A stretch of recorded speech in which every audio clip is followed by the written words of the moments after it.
Good morning. Welcome back to another episode of SJU on Fandom. We have got a massive show today, a lot of really fun topics to talk about. We've got a ton of casting news out of The Batman, but that is not all. We're also pitching the ultimate superhero / sitcom crossovers. That's right. I'm very excited. I love me a good pitch game. Nick Cage has to rescue his pig, and Phoebe Waller-Bridge just planted her flag in the streaming wars.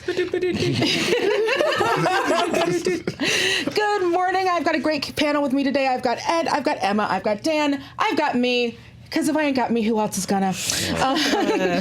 The world. Aww. Yeah, the world's got you, Danielle. We all on your side, or at least everybody at this table. Thank you. We represent the entirety of the world, so. I appreciate you. All right, Batman gets right and confronts a hill. Cool. We're really trying. Title. It's great. Jeffrey Wright from Westworld, and most importantly, that first remake of Shaft, is in early talks to take the role of Commissioner James Gordon in the latest Batman installment. This is via THR. Also, two-time Oscar nominee Jonah Hill is in talks to play a villain, we're not sure which one, in the upcoming reboot of the Batman that's going to be the one starring Robert Pattinson. THR says if the two sides, meaning Hill and the studio / Reeves, are not just negotiating if Hill will be in the film, but which villain he will play. It sounds like it's between the Riddler or Penguin. So, and of course, this is War of the Planet of the Apes filmmakers. Matt Reeves is going to be directing from his own script. It is set for release June 25th, 2021. Okay, first off, Jeffrey Wright, Commissioner Gordon. I love it. Oh, me too. Listen, I'm very sad that we overlooked his thrilling performance in Hunger Games Catching Fire. That's true. That was my bad. No. I adore Jeffrey Wright. I think that he is so talented. I think that is such good casting. Be true. I have no objections at all. Mm-hmm. Yeah, I like it very much, and I think people with a problem with it. Yeah, I don't want to talk about those people. Yeah, you know what I mean? Nope. That they don't deserve any airtime at all. This is a nice choice, and I think this is a movie full of nice choices. Whether they succeed or not is really immaterial. They're swinging for the fences right off the bat. Mm-hmm. Yeah, I like Jeffrey Wright. I think the things that are intrinsic to Commissioner Gordon are an authority, a bit of a world weariness, and a little dadness. But also a compassion to it. Yeah. Like he's always got a bit of a soft edge that distinguishes from the rest of the police, the Gotham Police Department, which is largely corrupt oftentimes. Yeah. And I think that Jeffrey Wright, that plays to his strengths as an actor, and I think that he will inherit the qualities of that character, which are what, again, are intrinsic to Commissioner Gordon. Yes. Very well. So I think that it's a good choice of an actor to play that role, and if he does end up playing Commissioner Gordon. So I think that I like it. Like, it's one of those things where, in the same way that when they said J.K. Simmons for Justice League was going to play Commissioner Gordon, I could see it in my head. Exactly. I can see Jeffrey Wright as Commissioner Gordon, in my head. So good choice. Perfectly. That's great casting. And also, once again, if we do get Batgirl, that means it's just another black woman coming for all them ginger rolls. Your ginger rolls are not safe. Hide your gingers. Hide your gingers. We're coming for all of them. Look out, Ron Weasley. You thought it was Hermione. That was a red herring. Ron Weasley, red-headed herring. Yeah, you did. Yeah. Although I gotta say, that's becoming a trope that's getting problematic for me. I mean, it's like all the black superheroes having lightning powers. It's like, I get it, black power. I get it. I get what you're doing. You know what I mean? But like, can we take some blonde roles? That's all I'm saying. Blonde roles are the ones that you need to take. Yeah, take these blonde rolls alone. No, I'm kidding. Take these blonde rolls. Captain America. That's right. Hey, well, you got to start at the head. The head of Hydra. All right, so we do have this Jonah Hill thing where he's either going to be Penguin or Riddler. Is that something? Are you interested in either? Neither? I think Riddler seem like the two easy choices. Yeah, that's what I was thinking too. Yeah, I mean, I think he'd do a great job, but give me a calendar man. Yeah, because again, like this is exactly what Dan was talking about. So far, I'm happy with all the casting choices. They're making really good well thought out decisions as far as casting people go, I think, but it's all going to be in the execution. And and like with Jonah Hill, it's like, okay, but like we've seen those villains before. Like maybe let's get somebody else. It's the casting that they've announced, which has really just been Pattinson and Jeffrey Wright are both like first of all, they're both a little more grounded. But they're also choices that at first you kind of go like, huh, and then you think about it, you're like, oh, okay. And this seems very much more like if we were doing a movie fight and somebody was like, who should we cast as the Penguin? The first choice that we'd have to flip a coin over would be Jonah Hill. Which sometimes that works. Like Jim Carrey was good as the Riddler, but a lot of times the obvious choice is sometimes like, it's too easy. I think that's what it is. It's like those two villains seem like very on the nose casting for again, we only have two cast members, and one of them is early talks cast member. Right. But both of them seem like more interesting choices for the roles that they're playing, like certainly incredibly capable of playing those roles, but making them, as you say, like very grounded, very compelling to watch on screen. I also think we should acknowledge the dicey history that the trades have had with Batman news as far as remember when Alec Baldwin was going to play Thomas Wayne as Donald Trump in the Joker movie, and then Alec Baldwin was like, I haven't heard any of this. I'm not doing it. So I also think that we don't know who these sources are. We don't know if they know what they're talking about.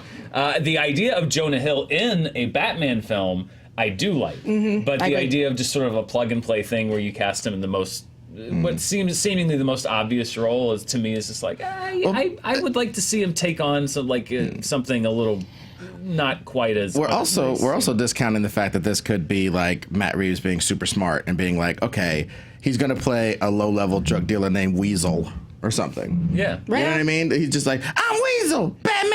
You know, and then next thing you know, he's doing this weird character turn that nobody expected. That could I was happen. even thinking something like if you're going younger, and I know they just did this on Gotham, but like a Bullock or even just maybe a dirty cop. Because he's a great actor. He would nail. He's a great actor. He would nail Bullock. Yeah. I mean, again, that also borders on the thing of like, well, that's easy casting. Yeah. But I mean, but that role to me is a little more interesting. Of like, oh, okay, that's a shade of Jonah Hill that I would like to see. Yeah. So, what if he's like a Millennium Alfred? Just like Alfred's a young guy. He didn't raise me. He's just my college buddy. He's like my aunt to my turtle that I just take with me on all my crime adventures. What if he's a new villain called the Coffee King? And if you haven't seen the most perfectly timed picture ever taken of Jonah Hill dropping his coffee, it's heartbreaking and exhilarating in equal measure. You want to reach into the picture and go like, no! Yeah. Save the coffee. Yeah. So Kevin Smith has said that he's heard this movie is adapting the comic, The Ark, The Long Halloween, one of my favorites, thus accounting for why we may see many Batman villains appear throughout. Does this seem like a good story to adapt to introduce a new Batman? I think we've seen so many adaptations of Batman that I think that whereas normally it might be like, well, we need to take some time, introduce some. No, we know all these villains. Bring them in here. We know how Batman became Batman. We don't need to see that again. And I mean, The Long Halloween has just been pretty universally well received. Yeah. So I think I like the idea of adapting something that like really is an existing source material instead of kind of like taking from a bunch of little, things. Yeah, and my favorite part of the Nightfall storyline, which ended with Batman getting his back broken, which was a stunt. Yeah, let's be honest. Yeah. But what I liked leading up to it was the idea of like the master plan was to release all of the villains, and like the reason that Batman got his back broken was that he was so beat to crap by the end of it that he just literally was so exhausted that he couldn't defend himself. Yeah. Like, not that I want him to get his back broken at the end of this movie, but the idea of, and I think if it's a younger Batman, that's an interesting challenge where you have a younger Batman and these established villains, and his sort of trial by fire is really being outmatched and having to fight off. I like the idea of not focusing on one, like Scarecrow, whoever pops up, but you don't. It's not an origin story. He's there for 5-10 minutes. It's like a gauntlet. It's like a gauntlet. Like, I like that idea, and it was kind of what they said they were floating for the Affleck when this was the Affleck version. I still like that idea of world building, but not in the sense of like doing 18 origin stories. Agree. Yeah. Right. Well, and also one thing I've been trying to poll Bat people informally throughout my life, and one thing that I've come to is people want to see Batman be hyper competent and comfortable with being Batman for 5 friggin' seconds. He's never ultra competent and cool with being Batman ever at the same time. It's always, oh, I'm learning how to be Batman. Oh, this is so hard. Oh, I'm trying to quit being Batman. Oh, Harvey Dent, I'm going to steal your girlfriend and quit being a crime fighter. You know, it's always, oh, I'm trying to quit. Oh, this is so uncomfortable. Oh, I don't know what I'm doing. It's never, I'm great at being Batman. Check this out. Check the resume. Yeah, you know, don't sweat the technique. Nothing. There's never that. There's never that Bondian, like, I parachuted to a plane. Yeah, pull up. Yeah, I saved the world, daddy. Never. Literally never. He never has any freaking fun. And so I would really love for the next Batman movie to start with a competent, youngish Batman handling his business, kicking all types of ass. And then as we progress, it's like, oh, well, maybe the way I've been kicking ass hasn't been as effective as I thought. And maybe I'm not even fighting the right fight. And by the end of the movie, he's challenged on the basic concept of what fighting crime in Gotham is. That's a movie for your ass. But, you know, all of this, you know. Or hopefully maybe like your eyes and ears. Probably. No, directly to your ass. I like that though. Yeah, 'Cause you're right. I like That's that a a shade lot. of Batman we haven't seen him. Just like maybe he's been, you know, taking out street toughs for like a year, and he thinks he's hot. Crap. Don't get us demonetized. I know. It's really, I really hate it. It's the worst. But Get a switch. He's cussing. 70-year-old is like, oh, don't start with that garbage. My Joker has a mustache. Yeah, you know, maybe if I was talking about Captain Marvel, I would they would reward me and, with the algorithm. Whatever, that's a whole other thing. Anyway, but this idea of like he thinks he's great because he can take out street toughs for a year, but then he really finds out what it's like, and it's that actual challenge, of just existential challenge. Yeah. 'Cause that's really, Well, and then you also can kind of play with the idea of, because you do have this character that is, you know, this Batman that is so competent and is so good at being vigilante justice, that like the level of crime rises to meet his level of crime fighting, Which is always what it's been about anyway. Right. So, like, you've got this guy dressed like a bat, and now you got this guy dressed like a clown because you batted first. Exactly. Like you are the reason that this is happening. This is a great Batman story, you guys. yeah. See, love that. Speaking of another movie for that ass, we've got a new Suicide Squad photo. This is via James Gunn. Suicide Squad has officially started filming, and James Gunn shared the full cast photo shortly beforehand on his Twitter account. It's got a lot of folks in it, but it seems like it's only the newer folks, and so we're wondering, is there anything we should read into this? So there's the list of all the names, which I still can't, I don't know if it's the font or if I'm just old. I can't read those very well because of the way that yellow is You on need that to black. get an exam. Yeah. Probably. Man. Yeah, I would recommend an eye examination. It's time for me. That's And, my very professional opinion. sad. But there is also another photo that was up on his Twitter, so go check that out. That's got Nathan Fillion and a bunch of the other cast members. It was only the newer folks, and so it has folks speculating that it could be a rival team for the Suicide Squad. Does that sound like that would be something you would be into, or? I'm into the fact that like David Dastmalchian and Peter Capaldi and Sean Gunn are all on that cast list, so I'm here for it. I'm showing up for this movie. Yeah. And Steve Agee.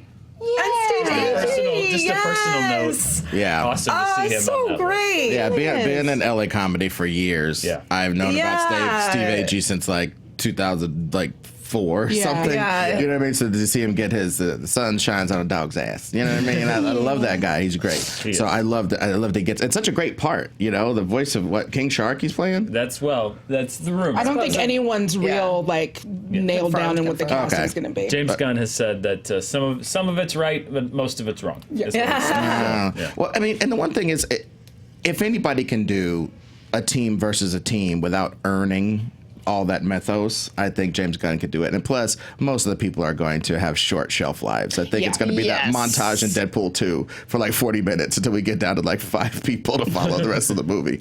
Slipknot. He can make any knot. Did they name one Corn? Like, what's going on?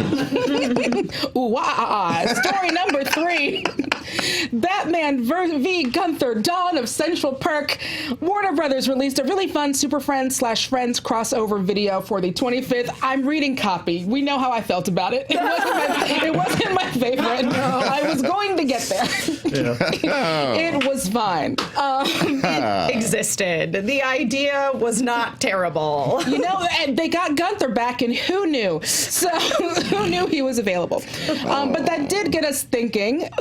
What would the ultimate superhero / sitcom crossover be? Well, we are going to find out right now. Oh. There are 2 hats. Oh. Y'all know when I got hats up here, that means we're pitching stuff, baby.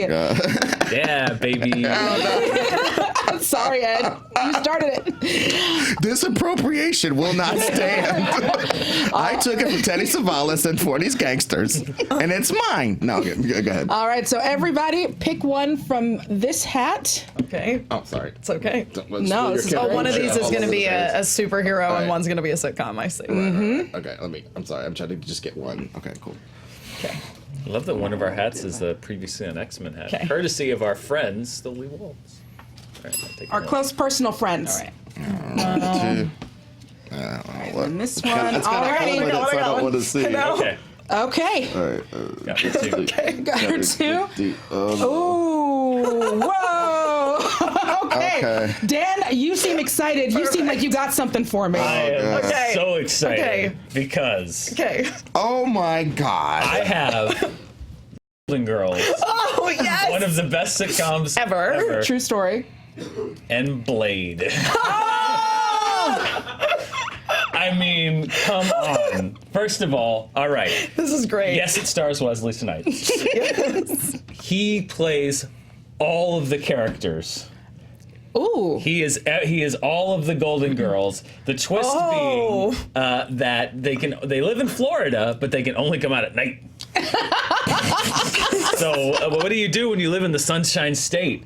But you can't go out in the sunshine. I know that Blade can; he's a day walker. Right. But this is a sitcom premise, so Yes. you have to gotta- sort of yeah, you got to have a hook. yeah. Dial it up. You got to have a hook. But yes, really, it's the draw here is Wesley Snipes is Blanche. Wesley Snipes is Rose. Wesley Snipes is Dorothy. Wesley all of Snipes the is Golden Sophia. Girls. He is all of the Golden Girls.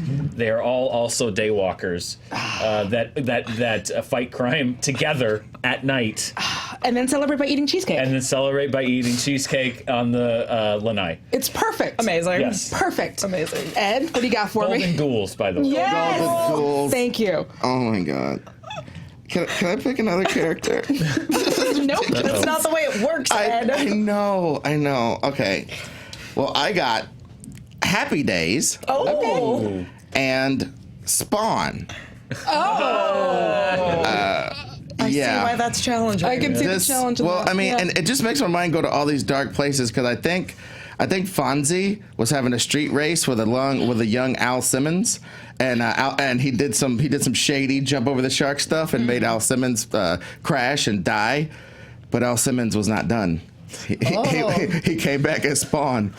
But then when he came to Fonzie to like exact his bloody revenge and drag him to hell, Sam Raimi style, he just saw all the cool guys hanging out in the juke joint or whatever. Juke joint. Too far back. You gotta bring it a little forward. Too far back in time. Al Simmons was used to hanging out in juke joints because that's the ones he can hang out Yeah, in, that's true. and the ones where the white bread kids hang out and was the one. But he went. He had a mask on so he could fit in, and he could sit down with the chains and his Radley flames and just sort of kick it with Fonzie. And like sometimes Fonzie can't get the juke machine to come on, and then a chain whips out and hits the machine and turns on the jams. And So Spawn is the source of the Fonz's coolness. yeah, they're like familiars for each other, and it becomes like a buddy comedy about them hanging out with people who aren't as hellish or as cool as them.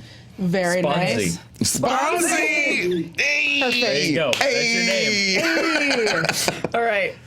So I got Mork and Mindy Yes. Nice. and Batman. Oh, nice. So this is a show that definitely happened. Probably. So it's an older Batman played by Adam West. Again, this show happened in the past. Yep. And in it, so we were just discussing how Batman has to confront the fact that he's created the Gotham that is. It's because he's risen to that level of crime that the crime has risen to meet his crime fighting. So he goes off to, I know that the house was, I can't remember Morgan Mindy's supposed to take place in Boulder, Colorado, but the house is definitely in Boulder. And I think it does take place. Colorado, yeah. It definitely takes place in Colorado. So he's going to start anew in Boulder, Colorado. Okay. I like it. But of course, there's an alien living in Boulder, Colorado, unbeknownst to him. But when crime follows Batman wherever he goes, true. So when the crime starts to rise there, that's when he finds out that Mork is using his alien powers to help to deal with the crime situation in Boulder, and that they're a new crime fighting duo, and Mindy is like their Alfred. She knows what's what. Perfect. And she keeps it in line, and it would just be like the Bat, Mork, and Mindy. Love it. All right, so I have a title. Sorry, I have a title for you. Okay, Ready? yes, I'm ready. Morgan, Mindy, and Batman. Yes, nailing it. All right, I got Full House and Magneto. House and Magneto. So Oh my God, that is so good. So Magneto goes to move the Golden Gate Bridge, as we know is his want to do. And while he is there to move the Golden Gate Bridge, he senses, because he's also got kind of a little bit of that sense, he senses that there is another mutant that's on the bridge that's just like him, a young Miss Michelle Tanner. Of course. And so he decides that he wants to protect this young mutant, and the only way to do it, oh baby, Uncle Eric is moving into the house. Ah, yes! Eric, did you leave behind your metal helmet? The only mind that's getting read in here is blah, blah, you got Danny Tanner constantly worrying about cleaning the cape. He's always getting into it with Joey. And, obviously Uncle Jesse's really, really jealous because maybe Aunt Becky has given him a little bit of older and wiser. And so there's obviously some conflict there, but it's also just about how much he truly loves that one little girl and tolerates the rest of the flat scans. Yeah. You got it, dude. Yes. Yep. I'm here for this. What's the title of this one? Full House of M. Full House of M. Boom, we did it, yo. Boom. Classic. Nice. What else was in here? I want to know. Oh, geez. Well, yeah. Let's see. We got Rocket and Groot as an option for That 70s superheroes. show. Rocket and Groot getting high. Rocket and Groot at 70 show. That's already a show, I think. Oh yeah. No. I got Wolverine. Oh. Let's see. What's this? Wolverine and Cheers. Oh, that's already a good fit. Yeah, That's a perfect that's, fit. great. That's perfect. Where everybody knows your first name, not your last Not one. your last name. Just the first name. Exactly. Yeah. What is your last name? That is hilarious. Happy right. days. Y'all, we fixed it. We have successfully put together Like it. sitcoms and superheroes. Make sure that you like and subscribe. The review for Joker with Dan and Roth is up from last Friday. We have got Honest Trailers commentary coming out tomorrow. Obviously, the Honest Trailer came out today. Also, we're going to be going to New York Comic-Con, where we'll be doing some fun stuff. Yes. So, Dan, would you like to tell us a little bit about what's happening at the Comic-Con? Well, yeah. First of all, the big attraction is we will be premiering our new Galaxy Quest documentary. That's awesome. For the first time ever. Roth and Max and many others have been hard at work getting this done in time for New York Comic Con. This is the 20th anniversary on Christmas Day, I believe. Will be the 20th anniversary of Galaxy Quest. We have a documentary that has the entire cast who was available. Unfortunately, Alan Rickman had passed away, but we have the cast. We have Damon Lindelof. We've got Greg Berlanti in the documentary. So Paul Scheer. So many people talking about Brent Spiner, Will Wheaton. Like I said, the cast and the crew, the directors, the costume designer, the casting, you name it. It's a really great look at both the production of the movie itself and then the fact that it really was a presage for the rise of fandom, lowercase f, and I guess uppercase F too. Yeah. And this sort of cultural grip that these kinds of things would really have in the next 2 decades. So it's a really great documentary. We're going to be premiering that, so you can be the first ones to see that. And also, we will be there honest trailer, a debut of an honest trailer that you've never seen before. Looking at the schedule, I think it's going to be a big one that you're not going to want to miss. So we've got that. We'll be showing some clips from our other stuff. I think we might be showing some stuff from Power Levels, which we just watched the other day. If you like the first episode of Power Levels, the new batch of episodes is so awesome. So good. Everything is upgraded. It's so much fun. So I think we might be showing a little bit of that. Just really sneak previews galore. Yeah. We have like a 2-hour panel. We'll show the whole document, not a piece of the documentary. You can see the whole damn thing. Sorry.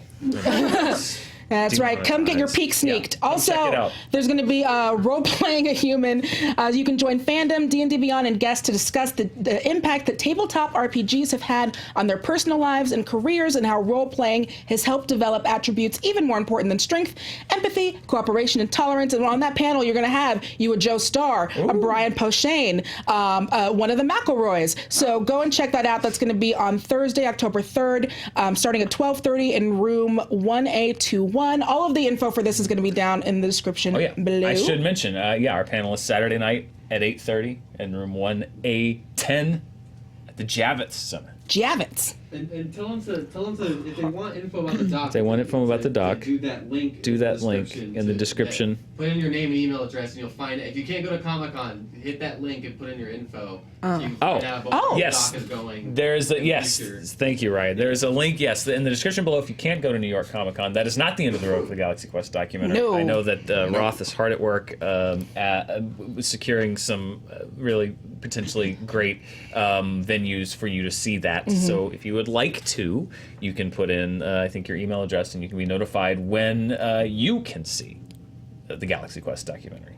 Super fun. That is where Roth has been. One of the many incredible things that places where Roth has been. Yeah, making a lot of really, really awesome things happen. Yep. And as we've been calling out all month, September is Suicide Awareness and Prevention Month, so we wanted to spotlight an organization dealing with that problem with a highly at-risk portion of our population.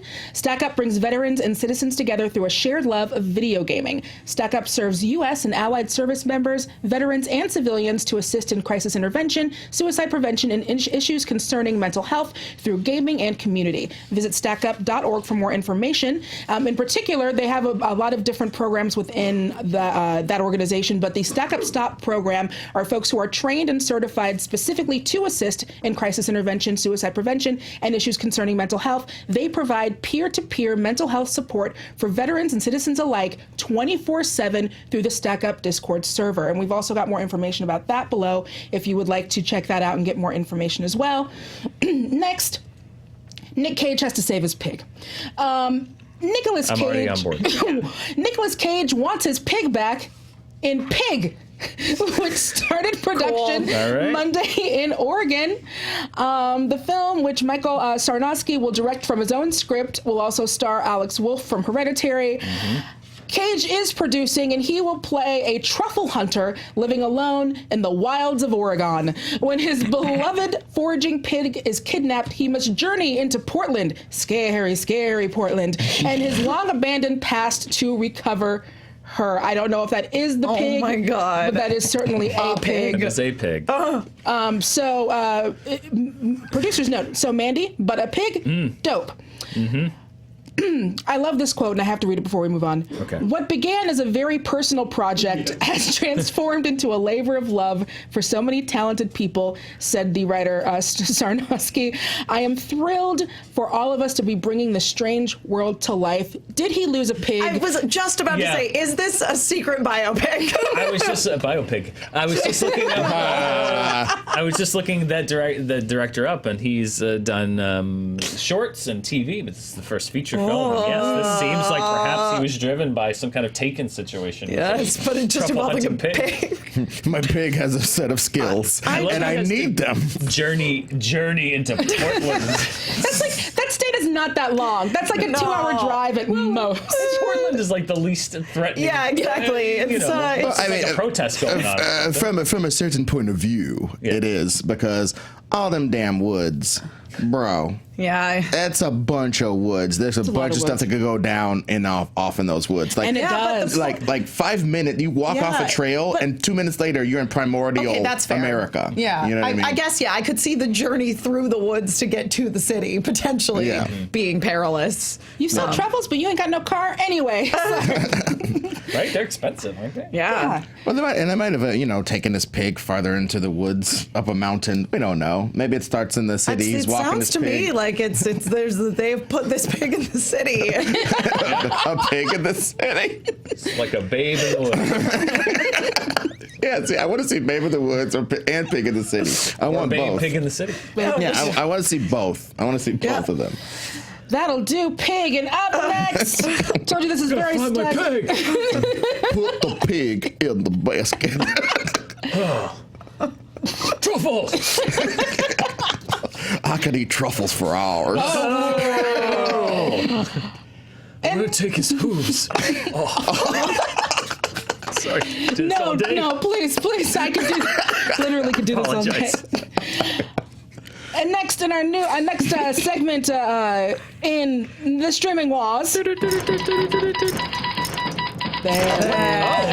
there's an actual sound. Yay! Extra, read all about it. Amazon signs the notorious PWP. This is via Deadline. Amazon Studios has signed an overall deal with Phoebe Waller-Bridge, the creator and star of the now Emmy-winning Amazon original series Fleabag. Sources tell Deadline the pact is for 3 years. So her shows Fleabag plus Killing Eve, which she created before stepping away after season 1, just won a total of 7 Emmys Sunday night, with Fleabag collecting 6 of its own, including Best Comedy, and with Waller-Bridge also receiving Emmys for acting and writing. She also created Crashing and is writing the new Bond movie, No Time to Die. Yeah. She's got what they call heat. She got heat. Mm-hmm. She got that Tiffany Haddish heat. Yeah. Yeah, she does. Wow. She's going to have her own seasoning salt before long. It's very English. It includes leeks. Yeah. I think she might have her own line of tea, Yeah. Yeah. That would be very fancy teas. Yeah, I mean, Amazon, good on them. I mean, this is a really smart move on their part. Yeah, if they can't get more Fleabag, get more something. Yeah, exactly. It was really interesting because I saw this article from back in, I want to say, maybe from a couple years ago, where a woman was reviewing, because Fleabag started as a sort of one-woman monologue show that she was doing at the Edinburgh Fringe Festival, and they said something to the effect of, it's really tired and nobody wants to see this, and then she's got an Emmy Award-winning TV show. So, good for her. Whoever wants to pay her money, I'm probably going to show up to watch whatever she worked on. So, good job, Amazon. Yeah, I'm definitely on team PWB for sure. Run her all her coins. Coins. You say it's got a T at the end. Well, I mean, one thing I know what that means. No, one thing I love 10 about months and you'll be saying it on air, and I'll be very excited. that's gonna Jaws made all the coins.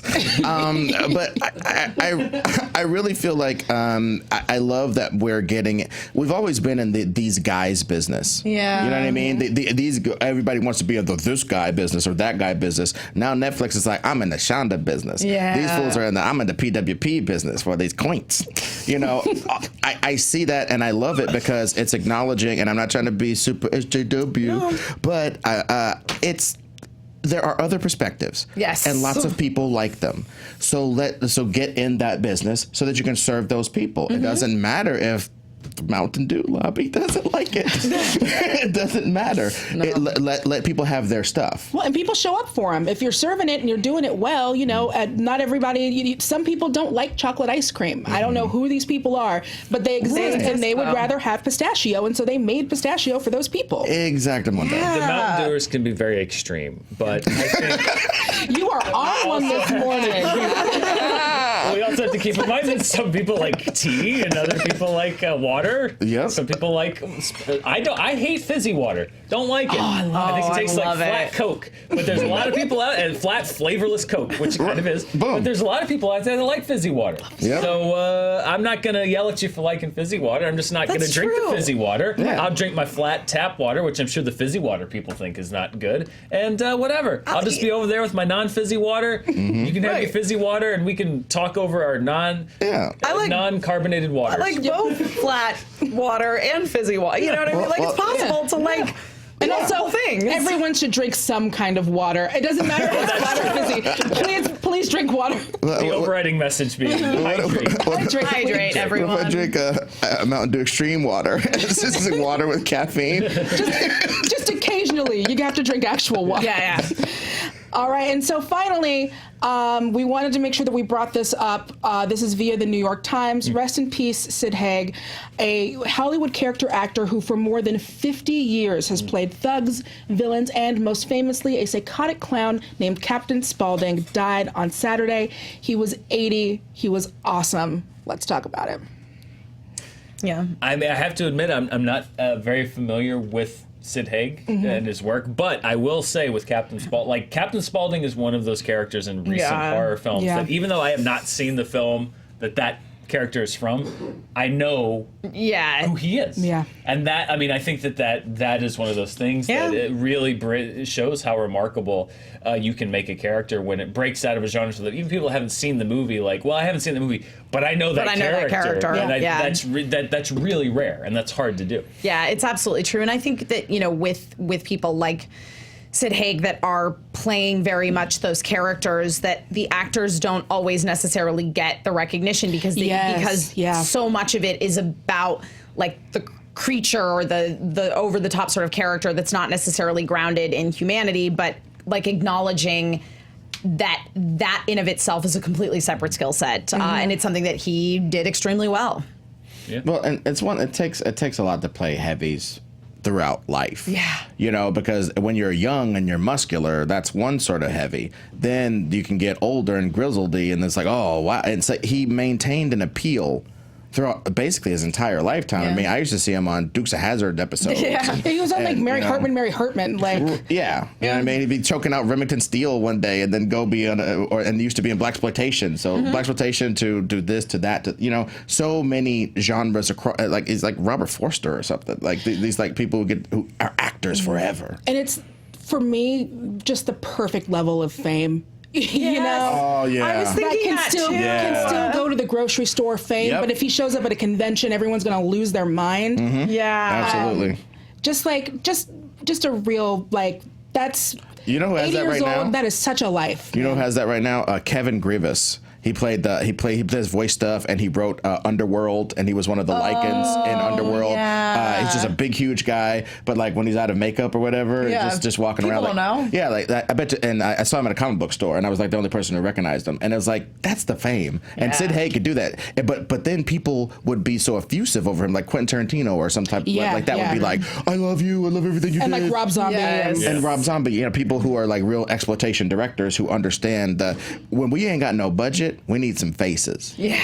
You know what I mean? I don't got no money for squibs, so look weird, have that steely look, have that this, have that, So, and I love those sort of actors where there's a universe where he's Lee Marvin. Yeah. You know what I mean? There's a universe where he's these so-called bigger actors, but instead he got to be famous until he died. Yeah. Which is pretty awesome. It does make me wonder because TV and movies, the business operates a lot differently now. Like, who are going to be the Rutger Hauers and the Danny Trehos and Sid Haigs in 30 or 40 years? Are there going to be those actors that come up through the system that really, in many ways, I mean, there's some ways that work exactly the same, but there's other ways that don't work at all the same. No. And how are we going to find those people who, just come on strong? I mean, Rutger Hauer, obviously Blade Runner and stuff, but I would say in the latter part of his career, found a new life because he was one of those people, like you just saw, they brought such weight to a role. You just saw his face. You're like, oh, wow.